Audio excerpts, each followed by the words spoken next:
First junction நேயர்களுக்கு வாழ்த்துக்கள். முதலமைச்சர் பதவியையே பறிக்கிறதுக்கு அமித்ஷா சதி திட்டம் போட்டிருக்காரு.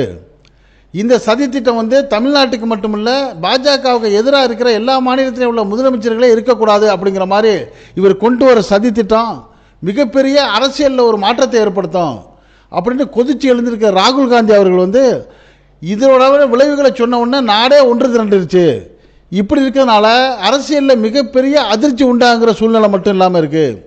இதுக்கு சப்போர்ட்டாக பாஜகவுக்கு ஆதரவாக தாவேகாவுடைய தலைவராக இருக்கக்கூடிய விஜய் சப்போர்ட் பண்ணுறாரு. அதை அவர் மறைமுகமாக சப்போர்ட் பண்ணுறாரு. தாவேகாவுடைய தலைவர் விஜய் அவர்களை பாஜகவுடைய பி டீம்னு சொல்லிட்டு வந்தாங்க.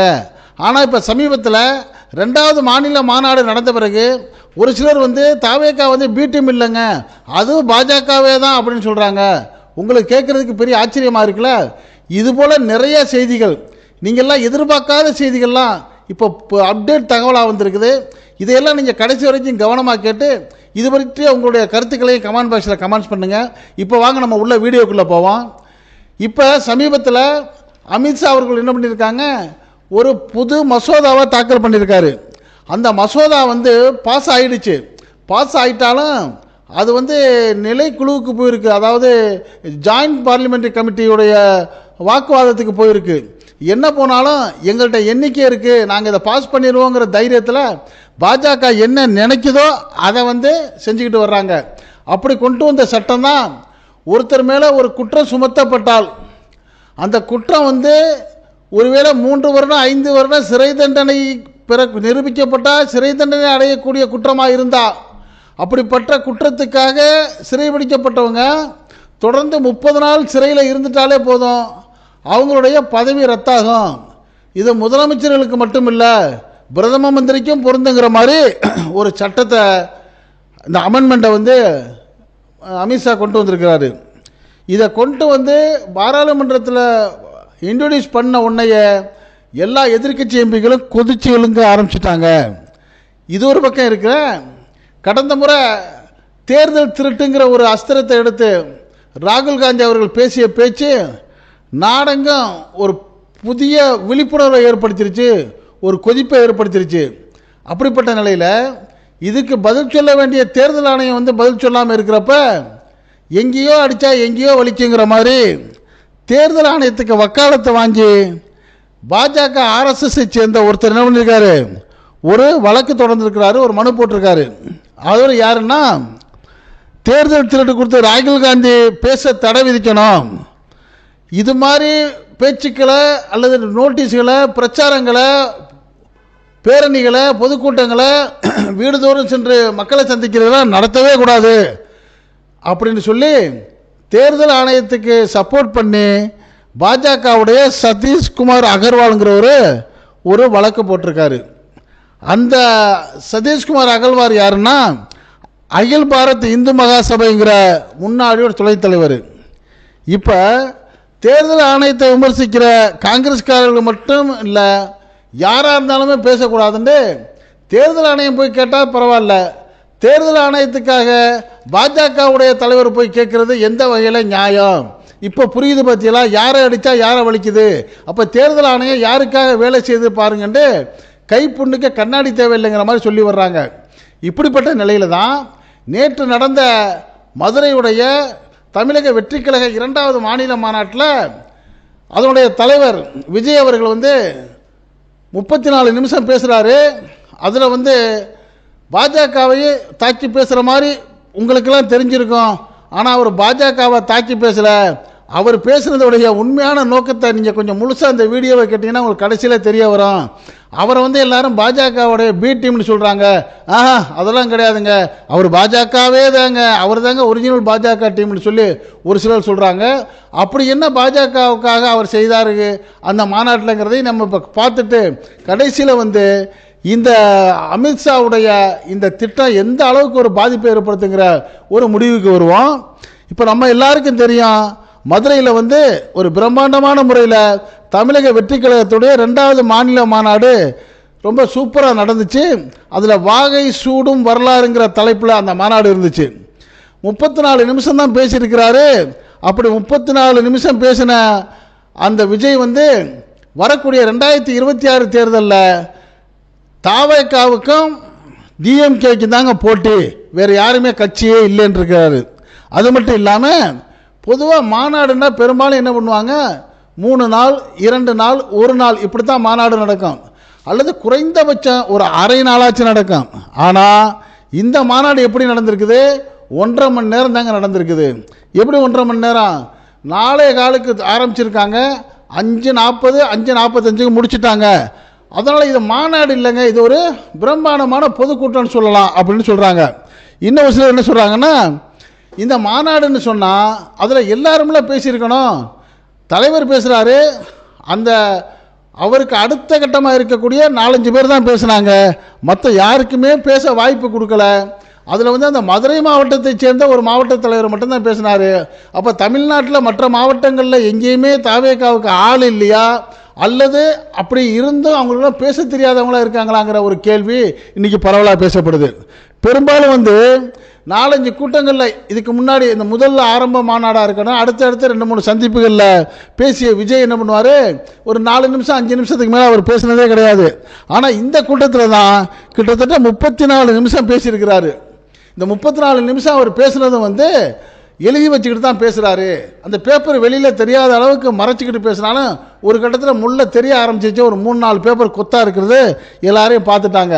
சரி, தலைவர் மட்டும் இல்லைங்க, பொதுச் செயலாளர் இருக்கார்ல புஷி ஆனந்த், அவரும் என்ன பண்ணுறாரு, அந்த பேப்பரை எடுத்துட்டு நியூஸ் பேப்பர் படிக்கிற மாதிரி அதில் உள்ளதை அப்படியே படிக்கிறார ஒழிய ஒரு சின்ன வாசகம் கூட அவருடைய கருத்தாக பேசவே இல்லை. அப்போ எல்லாரும் என்ன சொல்கிறாங்க, தலைவரும் அப்படி தான் இருக்காரு, செயலாளரும் அப்படி தான் இருக்கிறாரு, ஆக இவங்கெல்லாம் வந்து பேசவே தெரியாதவங்களா, அப்போ பேச்சாற்றல் உள்ள ஆள் இல்லைங்கிற மாதிரி பலரும் பேசுகிறாங்க. இப்படிப்பட்ட நேரத்தில் தாவேகாவில் இப்போ வந்து கூட்டம் இருக்குது பார்த்தீங்களா, மிகப்பெரிய கூட்டம், இதுவரைக்கும் எந்த கட்சியும் நடத்தாத கூட்டம்னு சொல்கிறாங்க.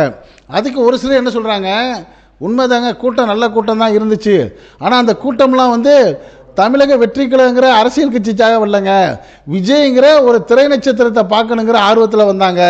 அதுக்கு ஒரு உதாரணம், மக்கள் முன்னாடியே வந்து கூடியிருந்தாங்க, அதில் ஒரு சிலர் ரொம்ப முன்னாடியே இருந்தவரை பார்க்கணும்லாம் வந்தாங்க, அதெல்லாம் உண்மைதான். ஆனால் இவங்கெல்லாம் கட்சிக்காரங்க இல்லைங்கிறதுக்கு என்ன ஒரு உதாரணம்னா, அவர் விஜய் வர்றாரு பார்த்தீங்களா, வந்தவுடனே அந்த ரேம்பில் நடந்து போயிட்டு கொடியேற்றிட்டு மேடைக்கு போகிறார்ல, இப்போ நடந்து வந்ததையும் பார்த்துட்ட மக்கள், மேடைக்கு போனதையும் பார்த்த மக்கள், அப்போ நம்ம வேலை முடிஞ்சு போவோம்னு சொல்லி எல்லாரும் திரும்பி போகிறத வந்து நியூஸ் 18 போன்ற முக்கியமான தாவேகாவுக்கு ஆதரவான அந்த தொலைக்காட்சிகளை காமிக்க ஆரம்பிச்சிட்டாங்க. அப்போ அதுலேருந்து என்ன தெரியுது, இந்த மக்களில் பெரும்பாலானவங்க வந்து நடிகர் விஜயை பார்க்க வந்தவங்க, தலைவர் விஜயை பார்க்க வந்தவங்க இல்லை அப்படிங்கிறது நல்லா தெளிவாக தெரிய வருது. இன்னொரு கதை, எல்லா கூட்டத்திலையும் பொதுவாக ஒரு குட்டி கதை சொல்கிறது விஜய் அவர்களுடைய ஒரு பாலிசாக கொண்டு வர்றாரு. அப்படி சொன்ன இவருடைய ஒரு சின்ன குட்டி கதை உண்மையில் ரசிக்கிற மாதிரி இருந்துச்சு. இது அவருடைய கற்பனையாக இருந்தாலும் இது வந்து நல்லா இருந்துச்சு கதை. ஆனால் அந்த கதைக்கு இவருக்கும் பொருத்தம் இல்லைங்கிறாங்க. அப்போ கதை என்னன்னா, ஒரு மன்னர் இருந்தார், அந்த மன்னர் வந்து தனக்கு படைத்தளபதியை ஒருத்தரை வந்து நியமனம் பண்ணணும்னு சொல்லி ஒரு அறிவிப்பு பண்ணுறாரு. ஒரு 10 பேர் வர்றாங்க, நாங்கள் வர்றோம் மன்னான்ட்டு வர்றாங்க. இவர் என்ன பண்ணுறாரு, அந்த 10 பேர்ட்டையும் ஒரு நெல்லை கொடுக்குறாரு, இந்த நெல்லை நீங்கள் கொண்டு போயிட்டு இப்போ ஒரு பெரிய சட்டியில் வச்சு அதை வளர்த்து கொண்டு வாங்க, அதை பார்த்த பிறகு நான் முடிவு சொல்கிறேங்கிறாரு. அந்த 10 பேரும் நெல்லை கொண்டு போகிறாங்க, கொண்டு போயிட்டு ஒரு குறிப்பிட்ட காலத்துக்கு பிறகு 10 பேரும் வர்றாங்க. அதில் 9 பேர் அந்த நெல்லை வளர்த்துருக்காங்க. ஒரு சிலர் 1 அடி உயரத்தில் வளர்த்துருக்காங்க, ஒரு சிலர் 5 அடி உயரத்தில் வளர்த்துருக்காங்க, ஒரு சிலர் 6 அடி உயரம் கூட வளர்ந்துருக்கு. ஆனால் ஒரே ஒரு ஆள் மட்டும், ராஜா நான் என்னென்னமோ முயற்சி பண்ணேன், எப்படிலாம் தண்ணி ஊற்றேன், உரம் வச்சு பார்த்தேன், இதில் ஒரு செடி கூட வளரலை, முளைக்கலைன்னு சொல்கிறாரு. உடனே அந்த மன்னர் சொல்கிறாராம், நீ தான் என்னுடைய தளபதிங்கிறாராம். ஏன்னா அந்த மன்னர் வந்து 10 பேர்ட்டையும் கொடுத்த நெல் இருக்குங்கள்ல, அது விதை நெல் வந்து அவித்த விதை நெல்லாம், அவித்த விதை நெல் முளைக்காது. இது மன்னருக்கு மட்டும்தான் தெரிஞ்சிருக்கு. ஆனால் மற்றவெல்லாம் என்ன நினச்சிட்டாங்க, ஏதோ நம்ம தப்பு பண்ணிட்டோமோ நினச்சிட்டு மன்னர் கொடுத்த விதை நெல்லுக்கு முளைக்கலைன்னொன்னே வேறு விதை நெல்லை போட்டு வளர்த்து கொண்டு வந்திருக்காங்க. ஆனால் அந்த ஒருத்தர் மட்டும் உண்மையாகவே அதை முயற்சி பண்ணி பார்த்துட்டு நெல் முளைக்கலைன்னு சொன்னோன்னே, ஆகா இவர் தான் உண்மையான ஆளுன்னு சொல்லி மன்னர் அவரை தளபதியாக நியமிச்சிட்டாரு அப்படிங்கிறது சொல்லிட்டு அந்த ஒரு ஆள் தாங்க நாங்கிற மாதிரி சொல்கிறாரு. அப்போ ரொம்ப பேர் என்ன கேட்குறாங்க, அப்படி உண்மையாக உள்ள நீங்கள் வந்து உங்கள் மாநாடு வந்து எத்தனை மணிக்கு நடக்குங்கிற அறிவிப்பு சொல்லலை. எப்போ வேணாலும் சூழ்நிலைக்கு தகுந்த மாதிரி நடக்குன்னீங்க. ரொம்ப பேர் உங்களை பார்க்கணுண்டே காலையிலே வந்தாங்க.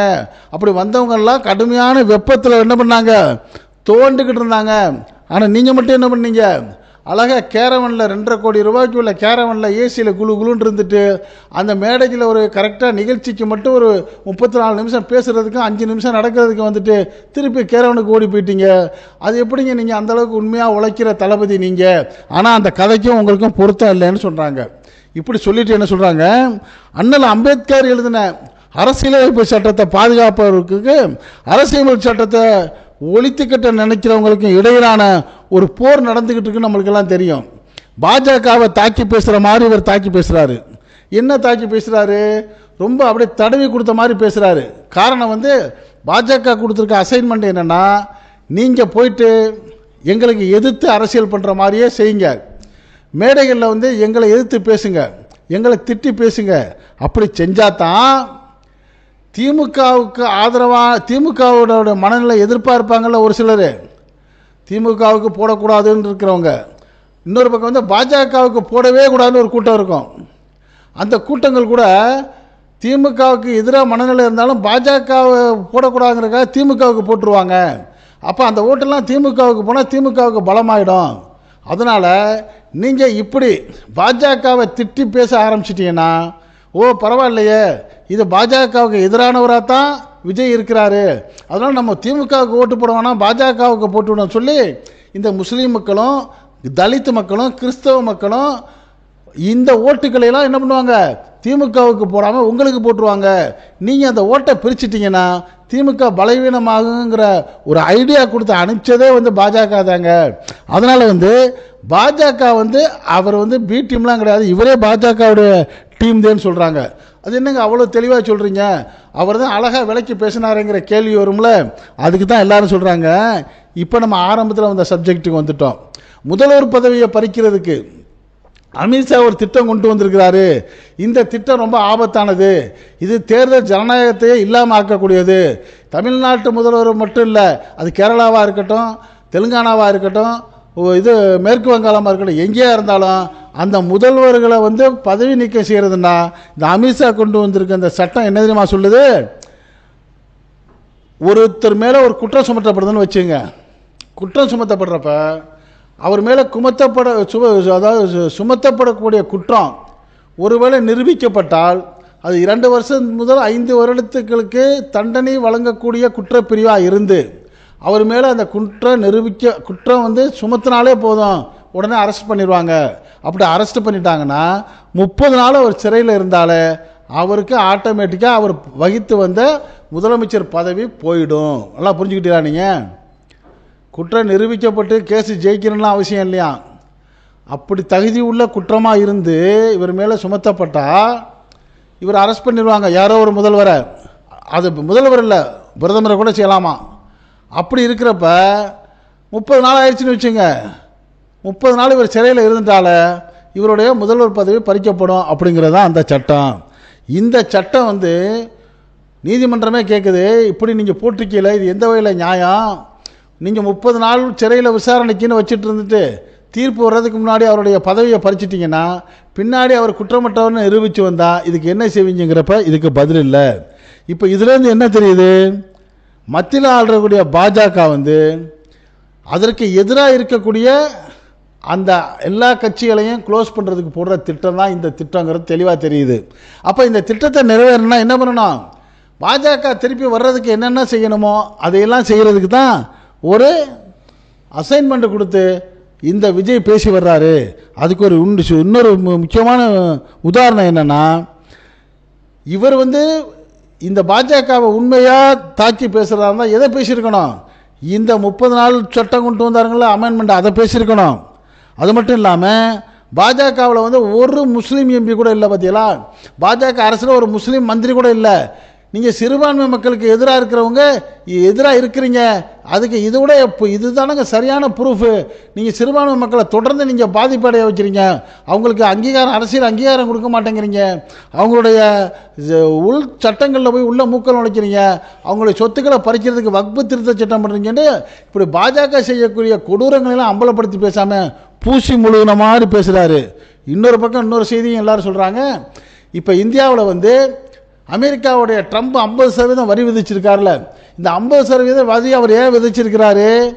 இந்தியா ரஷ்யாட்ட இருந்து எண்ணெய் வாங்குறதுக்காக விதிச்சிருக்கிறாரு. அப்போ இந்தியா வந்து ரஷ்யாட்ட இருந்து மலிவாக எண்ணெய் யார் அதிகமாக வாங்குறது? 80% வந்து மோடியோடைய நண்பர் அதானி தான் வாங்குறாரு. அவர் வாங்கி அதை வெளிநாட்டுகளுக்கு நல்ல ரேட்டு வச்சு விற்று லாபம் அடைஞ்சிடுறாரு. அதனால கோபம் அடைஞ்ச ட்ரம்ப் என்ன பண்ணுறாரு? இந்திய பொருள்களுக்கு எக்ஸ்போர்ட் டேக்ஸ் 50% போடுறாரு. பாதிக்கப்படுறது பூரா இந்தியாவில் உள்ள ஏற்றுமதியாளர்கள், பயனடைகிற பூரா அதானி நண்பர். இதை பற்றி நீங்கள் பேசியிருக்கணும்.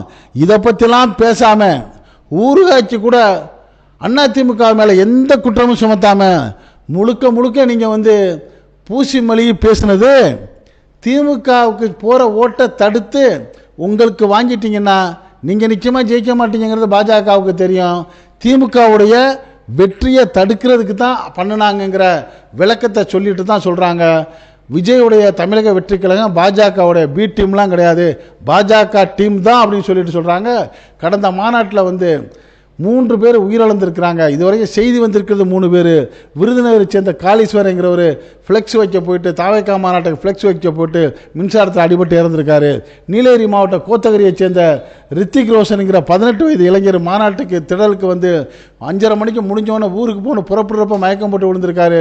ஆஸ்பத்திரி தூக்கிட்டு போயிருக்காங்க, உயிர் இழந்துட்டாரு.